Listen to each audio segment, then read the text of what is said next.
Les rites de la Omra. 1. L'Ihram, l'état de sacralisation. 2. Le tawaf autour de la Kaaba. 3. Les deux unités de prière du tawaf. 4. Le sa'i entre Safa et Marwa. 5. Rasage ou raccourcissement des cheveux. 1. L'Ihram. L'Ihram est l'état de sacralisation que doit adopter le pèlerin avant de commencer les rites du Hajj ou de la Omra, marqué par une intention spirituelle et des règles spécifiques de conduite et d'habillement. Les étapes sont comme suit. 1. Intention. Niyya. Le pèlerin formule l'intention dans son cœur d'accomplir la Omra. Il peut aussi prononcer une formule comme Labeka Allahumma Umra, me voici, ô Allah, pour une Omra. 2. Mika et tenue. L'Ihram commence depuis un des Mika, lieux fixés par le prophète pour chaque région. Ce sont des lieux déterminés aux frontières de la Mecque où les pèlerins doivent entrer en état de sacralisation.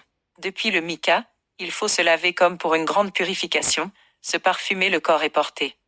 Pour les hommes, 2 pièces de tissu non cousu, izar et rida, sans couture, sans chapeau ni couvre-chef.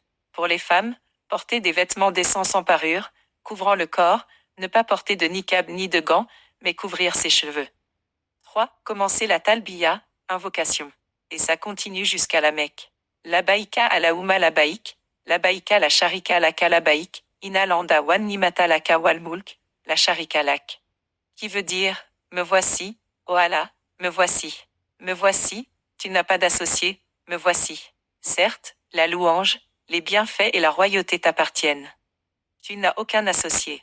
Ça exprime la soumission totale à Allah et l'engagement dans le rite de Omra. 4. Interdiction pendant l'Ihram. Une fois en état d'Ihram, certaines choses deviennent interdites, comme 1. Couper les cheveux ou les ongles. 2. Utiliser du parfum. 3. Porteur des vêtements cousus, homme. 4. Couvrir la tête, homme. 5. Porteur le niqab ou des gants, femme. 6. Conclure un mariage. 7. Avoir des relations sexuelles.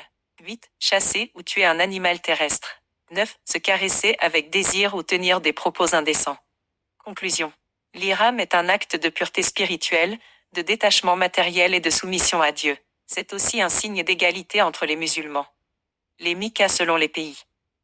Doual ou Lefa, pour Médine, Jordanie, Syrie, etc.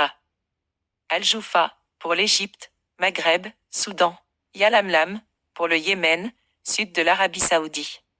Karn al-Manazil, pour Riyad, les pays du Golfe. Irku, pour l'Irak, l'Iran, l'Inde, etc. Remarque, ceux venant par avion doivent entrer en état d'Ihram avant ou au moment de survoler le Mika, généralement annoncé dans l'avion. Mosquée de Aïcha, Tanim, n'est pas un Mika officiel mais il est dédié à ceux qui résident déjà à la Mecque et veulent effectuer une nouvelle Omra.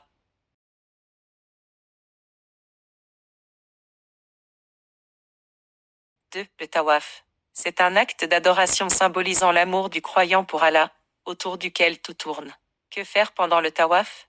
Le tawaf consiste à faire 7 tours autour de la Kaaba, dans le sens contraire des aiguilles d'une montre, en partant et finissant par le coin où se trouve la pierre noire, al-Hajar al-Aswad.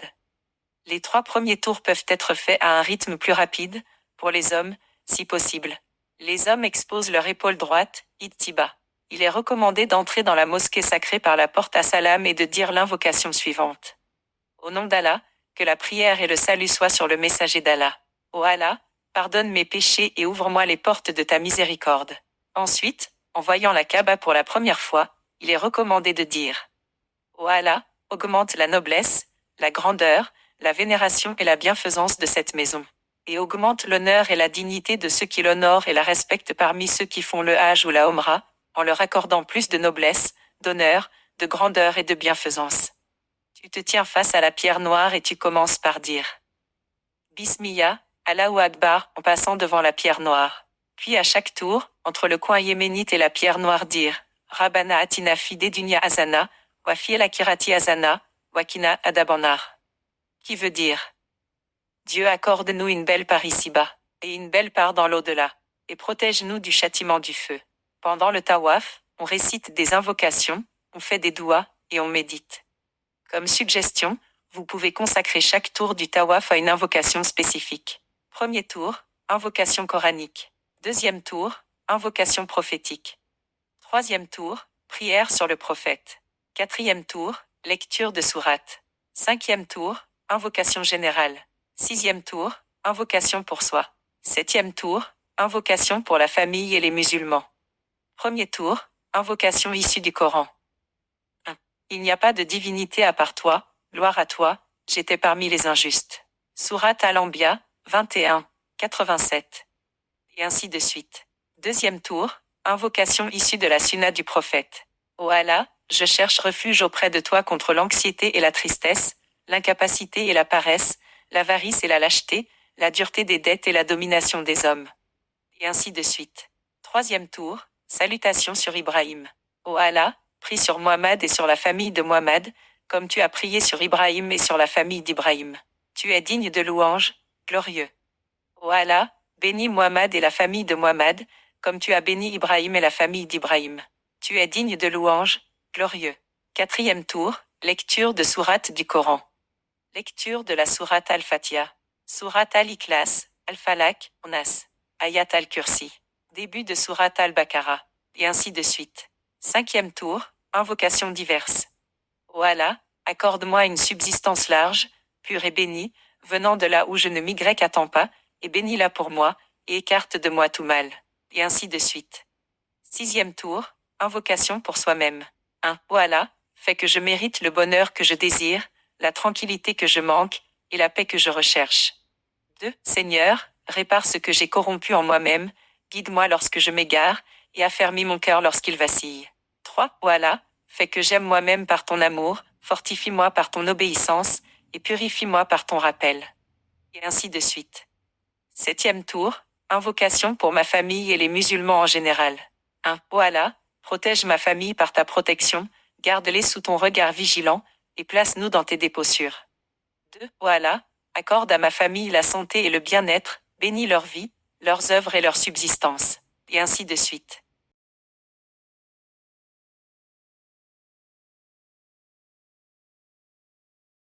3. 2 unités de prière après le tawaf. Après avoir accompli les 7 tours. Priez 2 unités de prière, rakates, derrière la station d'Ibrahim, si cela est possible. Dans la première raka, récite Al-Fatiha plus Al-Kafirin. Dans la deuxième raka, récite Al-Fatiha plus Al-Ikhlas. Si tu n'es pas en mesure de prier derrière la station d'Ibrahim, prie dans n'importe quel endroit de la mosquée. Signification spirituelle du tawaf. Le tawaf incarne l'amour du serviteur pour Allah. Chaque tour représente un rapprochement, une nouvelle invocation et une occasion de renouveler ton intention. C'est un acte d'adoration envers Allah tel qu'il a été prescrit, qu'il fasse le tawaf autour de la maison antique, sourate Al-Hajj. Rappel de l'unité des musulmans. Tous font le tawaf dans le sens contraire des aiguilles d'une montre. Manifestation d'humilité et de soumission envers Allah. Le musulman tourne, corps et cœur, autour d'une maison qui n'est pas adorée, mais qui est un symbole de l'orientation vers Allah, en se dépouillant de son orgueil et en montrant une soumission totale à lui seul. Renforcement du lien avec Allah. À chaque tour, le musulman prie et implore, augmentant ainsi sa spiritualité et sa relation avec son Créateur, purifiant son cœur et renouvelant sa foi. Après le tawaf, il est recommandé de boire de l'eau de Zamzam, car cela a été rapporté du prophète Mohammed, paix et bénédiction sur lui.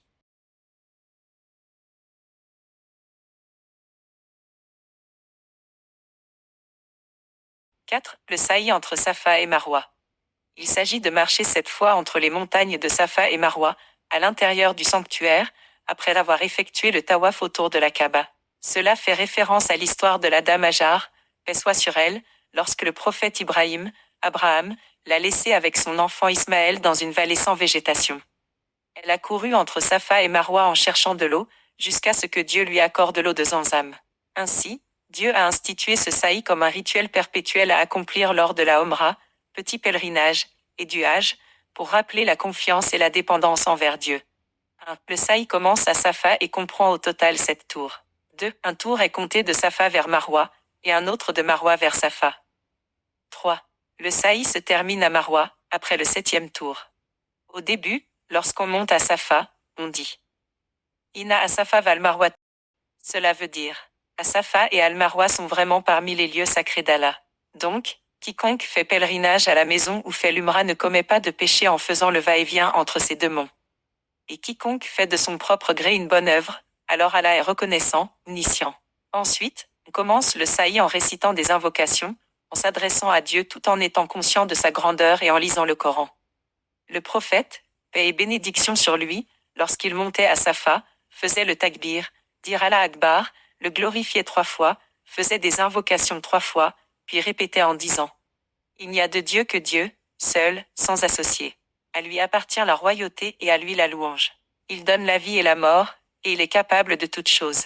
Il n'y a de Dieu que Dieu, seul, qui a accompli sa promesse, qui a soutenu son serviteur et a vaincu les coalitions, les ennemis. Il répétait cela avec le takbir 3 fois, tout en invoquant Dieu à Safa et à Marwa. C'est la meilleure manière de procéder. Il est recommandé aux hommes de courir entre les 2 bornes vertes.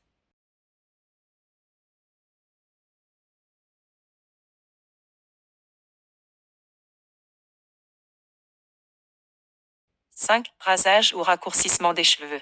Homme, le rasage complet est préférable, sinon raccourcir. Femme, raccourcir légèrement les cheveux.